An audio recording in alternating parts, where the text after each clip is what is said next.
नमस्कार, news nation digital के हमारे इस खास एपिसोड खबरें दुनिया की में आपका स्वागत है। मैं हूं सुमित कुमार दुबे।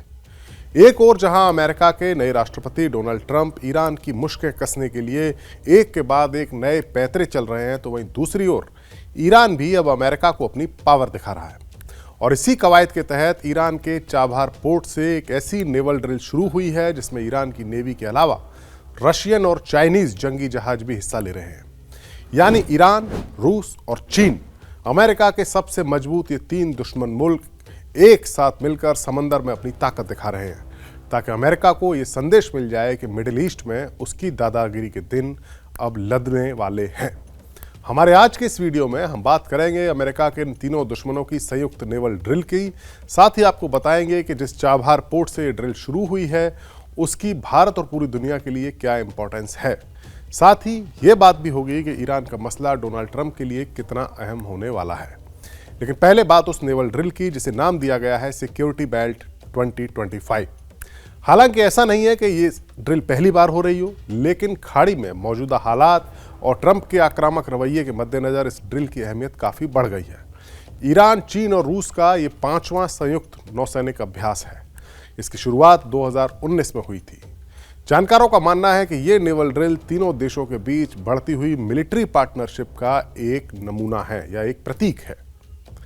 चीन ने इस नेवल ड्रिल के लिए अपनी नौसेना के 47वें एस्कॉर्ट टास्क ग्रुप से बाओटो नामक विध्वंसक और गाओ यूहू नामक आपूर्ति जहाज को भेजने का फैसला किया। बाओटो एक टाइप 052D गाइडेड मिसाइल विध्वंसक है, जबकि गाओ यू टाइप 903A आपूर्ति जहाज है।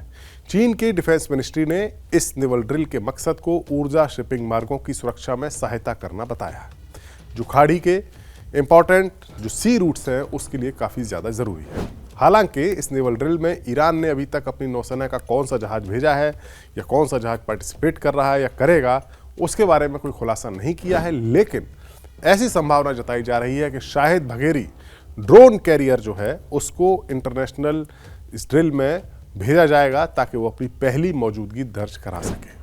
वहीं रशियन डिफेंस मिनिस्ट्री के मुताबिक इस जॉइंट नेवल ड्रिल में 15 लड़ाकू जहाज, सहायक पोत, गन बोट और हेलीकॉप्टर शामिल हैं।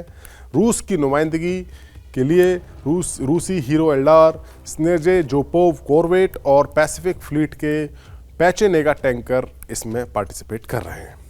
ये ड्रिल ओमान की खाड़ी में चाबहार पोर्ट के करीब हो रही है। चाबहार पोर्ट ईरान के सिस्तान और बलूचिस्तान प्रांत में ओमान की खाड़ी के तट पर मौजूद एक बहुत इंपॉर्टेंट पोर्ट है। भारत के लिए भी बहुत इंपॉर्टेंट है। भारत इसे अपनी रणनीतिक और आर्थिक हित के लिए डेवलप भी कर रहा है। भारत के साथ ईरान की डील हो चुकी है। भारत ने मई 2015 में चाबहार पोर्ट के विकास के लिए एक MOU पर साइन किए थे। फिर मई 2016 में भारत और ईरान और अफगानिस्तान के बीच एक ट्राई पार्टी समझौता हुआ था, जिसे चाबहार समझौते के तौर पर जाना जाता है। ये पोर्ट भारत को अफगानिस्तान और मध्य एशिया तक पहुंचने का एक ऑप्शनल रूट प्रदान करता है। कैसे? भारत को मध्य एशिया तक जाना है या अफगानिस्तान जाना है, अगर ज़मीन के रास्ते जाना है तो उस रास्ते के बीच में पाकिस्तान पड़ता है, जो कि दुश्मन मुल्क है भारत का। लिहाजा सी रूट के जरिए चाबहार पोर्ट से पहुंचकर अफगानिस्तान के जरिए भारत मध्य एशियाई देशों तक अपनी पकड़ बना सकता है या पहुंच बना सकता है। और इस पोर्ट के डेवलप होने से पाकिस्तान पर भारत की निर्भरता कम होती है। इसी चाबहार पोर्ट के पास ही इस एक्सरसाइज जो हो रही है, इसके बारे में जब US प्रेसिडेंट ट्रंप से पूछा गया एक न्यूज़ चैनल के इंटरव्यू में, तो उन्होंने कहा कि वो इन तीनों अमेरिका विरोधियों की ओर से हो रहे शक्ति प्रदर्शन से परेशान नहीं है। उन्होंने कहा कि हम उन सभी से ज़्यादा पावरफुल हैं, हमारे पास उन सभी से ज़्यादा ताकत है। ये ट्रंप का कहना था। दरअसल ट्रंप की सबसे बड़ी चिंता तो ईरान के न्यूक्लियर हथियार बनाने की टेक्नोलॉजी या न्यूक्लियर हथियार बनाने के करीब आने को लेकर है। ईरान ने अपने परमाणु संवर्धन को काफ़ी बढ़ा लिया है। यूरेनियम इनरिचमेंट को ये 60% तक की शुद्धता तक पहुंच चुका है। हथियार बनाने के लिए 90% की शुद्धता चाहिए, उससे थोड़ा सा ही कम है। हाल ही में IAEA ने रिपोर्ट भेजी थी जिसमें बताया गया था कि ईरान के पास इतना यूरेनियम है जो 60% तक इनरिच हो चुका है, जिससे 6 परमाणु बम बना सकता है। 90% की शुद्धता तक पहुंचना अब कोई ज़्यादा मुश्किल काम नहीं होगा। और एक बार अगर ईरान का न्यूक्लियर ये यूरेनियम इनरिचमेंट का प्रोग्राम 90% तक पहुंच गया तो फिर ईरान बड़े आराम से परमाणु बम बना सकता है। इसी बात के मद्देनज़र संयुक्त राष्ट्र संघ की सिक्योरिटी काउंसिल की एक इमरजेंसी मीटिंग बुलाई गई है। सिक्योरिटी काउंसिल में 15 सदस्य होते हैं, 15 में 5 स्थायी होते हैं और 10 अस्थायी। इन 15 में से 6 सदस्य देशों ने, यानी America, Britain, south Korea, France, Panama और ग्रीस, इन्होंने इस मीटिंग को बुलाने के लिए नोटिस दिया है। इन 6 में से अमेरिका, ब्रिटेन और फ्रांस तीनों परमानेंट मेंबर हैं सिक्योरिटी काउंसिल के। हालांकि सिक्योरिटी काउंसिल में जो 5 सदस्य होते हैं, उन 5 की मंजूरी के बिना कोई भी फैसला नहीं होता है। जो परमानेंट मेंबर होते हैं उनमें से किसी भी एक सदस्य ने अगर वीटो कर दिया तो फैसला रुक जाता है। अब इन 5 में से 2 यानी रशिया और चाइना दोनों ईरान के दोस्त हैं। उसके साथ उनकी ड्रिल भी चल रही है। रशिया के साथ सिक्योरिटी पैक्ट भी उनका है। फ्रांस, ब्रिटेन और अमेरिका, ये 3 परमानेंट मेंबर हैं जिन्होंने ये प्रस्ताव लाने में बाकी 3 देशों के साथ सामने आए। लेकिन वहां पर कोई फैसला होगा इसकी उम्मीद कम है। लेकिन सिक्योरिटी काउंसिल में अमेरिका ईरान के खिलाफ कोई बड़ा प्रस्ताव पारित करा पाएगा, इसमें अब शक की गुंजाइश है। ईरान का न्यूक्लियर प्रोग्राम एक ऐसा मसला है जो आने वाले दिनों में ट्रंप के लिए बड़ा सिरदर्द दे सकता है। एक हद तक इसके लिए खुद ट्रंप ही जिम्मेदार है। हुआ यह था कि अमेरिका और ईरान के बीच 2015 में एक न्यूक्लियर डील हुई थी। उस वक्त बराक ओबामा अमेरिका के प्रेसिडेंट थे। 2018 में ट्रंप जब राष्ट्रपति बने थे, जो उनका पहला कार्यकाल था, तब उन्होंने अमेरिका को इस समझौते से अलग कर दिया था।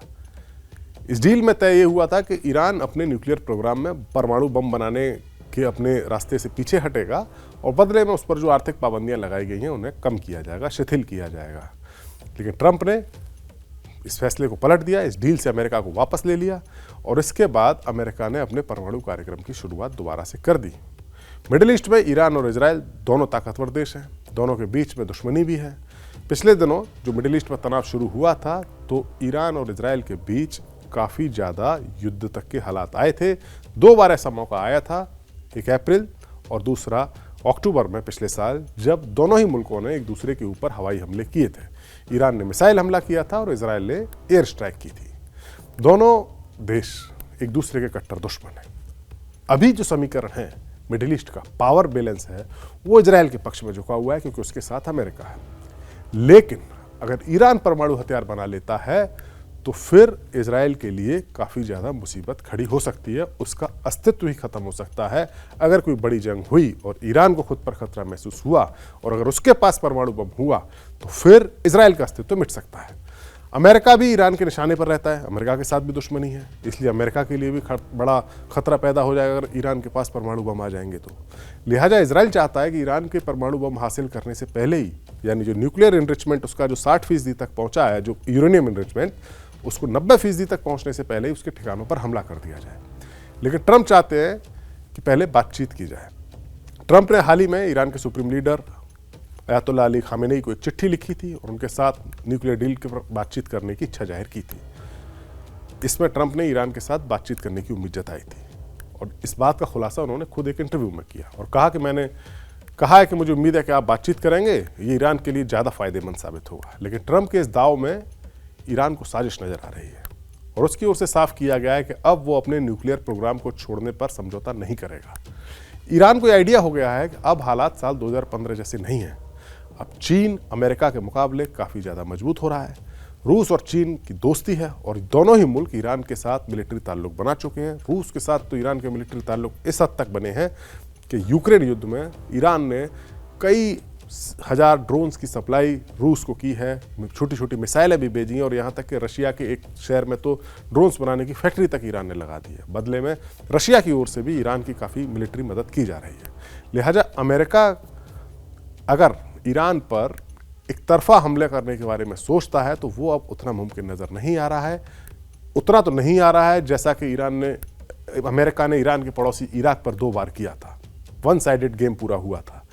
लेकिन अब ईरान परमाणु हथियार बनाने के बेहद करीब भी है और ऐसे में वो एक बार एटमी ताकत हासिल करना जरूर चाहेगा। हमारा वीडियो आपको कैसा लगा कमेंट सेक्शन में जाइए और अपनी राय हमें जरूर दीजिए। नमस्कार।